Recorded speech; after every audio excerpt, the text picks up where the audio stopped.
Hi, I'm Jeff Banks, the founder of Banks Consultancy, and these are our tidbits of today. And today we're going to talk about more of those acronyms and terms that you'll find in the book that my daughter Kirsten and I ran. Now this is not my daughter, this is Erin O'Leary from Peak Hill. Hi Erin, how are you? I'm absolutely amazing, Jeff. How are you? Very well, thank you. Now you've had a look through our book, you've seen some terms you don't understand. Which ones do you think would be good for our audience to know? GP, maybe, to start off with? Like, what do you think GP might mean? Oh, I thought it was a doctor. Well, no, in accounting it means gross profit. And it's the relationship between direct costs and sales. So if I buy something for $10 and I sell it for $20, I have 100% markup, but I make a gross profit of 50%. See, you learn something every day. Was there anything else in the book there you didn't? DR? You mean doctor? No, actually not. DR in accounting terms could mean debit, which means things like assets or expenses and what have you. We term those as debits, and credit, the other side of it's credits, of course.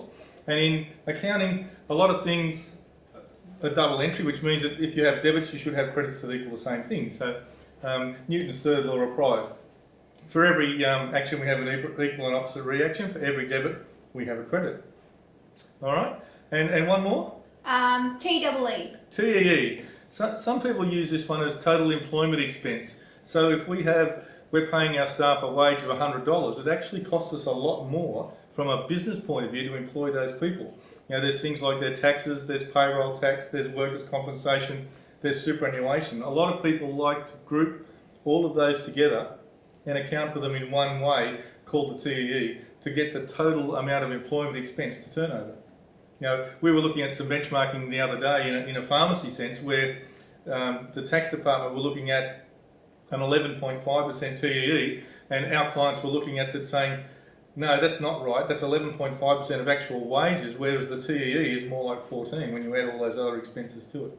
It's an interesting concept when it comes to accounting for and reviewing the information that you've got in front of you. Sounds great. Okay, so that's good. That was Erin from Peak Hill. They're here on a Rotary Exchange visit with us here at Belrose Rotary. That's probably all we can do for today. It's 3 terms. The book's on the website.